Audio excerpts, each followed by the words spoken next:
दोस्तों आज की कहानी है राजा भोज और व्यापारी। दोस्तों यदि आप मोटिवेशनल और इमोशनल कहानियाँ सुनना पसंद करते हैं तो मेरा उसका अलग से चैनल बना हुआ है।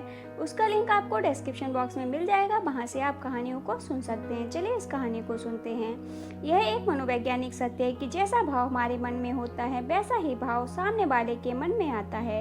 एक बार राजा भोज की सभा में एक व्यापारी ने प्रवेश किया। राजा ने उसे देखा तो देखते ही उसके मन में आया कि इस व्यापारी का सब कुछ छीन लिया जाना चाहिए।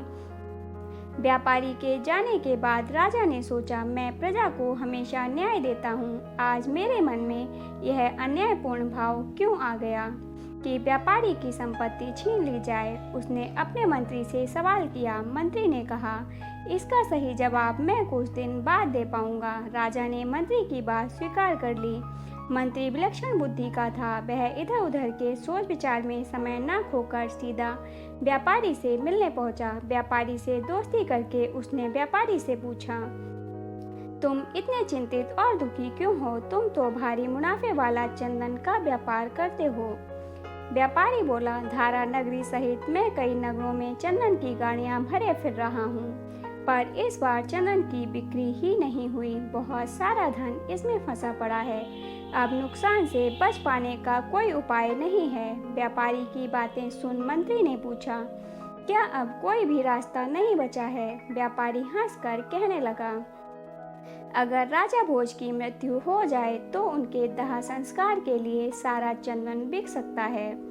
मंत्री को राजा का उत्तर देने की सामग्री मिल चुकी थी। अगले दिन मंत्री ने व्यापारी से कहा कि तुम प्रतिदिन राजा का भोजन पकाने के लिए एक मन 40 किलोग्राम चंदन दे दिया करो और नगद पैसे उसी समय ले लिया करो। व्यापारी मंत्री के आदेश को सुनकर बड़ा खुश हुआ।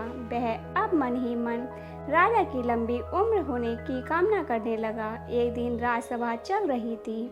वह व्यापारी दोबारा राजा को वहां दिखाई दे गया तो राजा सोचने लगा, यह कितना आकर्षक व्यक्ति है, इसे क्या पुरस्कार दिया जाए। राजा ने मंत्री को बुलाया और पूछा, मंत्री वर, यह व्यापारी जब पहली बार आया था तब मैंने तुमसे कुछ पूछा था, उसका उत्तर तुमने अभी तक नहीं दिया। खैर, आज जब मैंने इसे देखा तो मेरे मन का भाव बदल गया। पता नहीं आज मैं इस पर खुश क्यों हो रहा हूँ और इसे इनाम देना चाहता हूँ। मंत्री को तो जैसे इसी क्षण की प्रतीक्षा थी।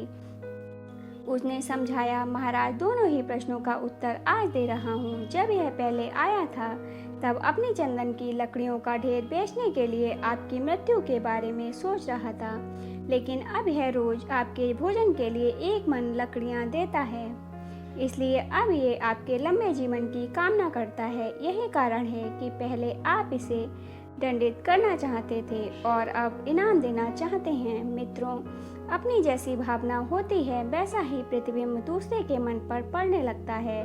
जैसे हम होते हैं वैसी ही परिस्थितियां हमारी ओर आकर्षित होती हैं। हमारी जैसी सोच होगी वैसे ही लोग हमें मिलेंगे। यही इस जगत का नियम है। हम जैसा बोते हैं वैसा काटते हैं। हम जैसा दूसरों के लिए मन में भाव रखते हैं वैसा ही भाव दूसरों के मन में हमारे प्रति हो जाता है।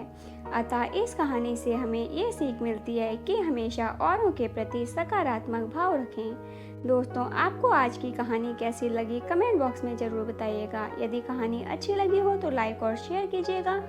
ऐसी ही अन्य कहानियों को सुनने के लिए चैनल को सब्सक्राइब कर लीजिएगा। कहानी को पूरा सुनने के लिए धन्यवाद दोस्तों।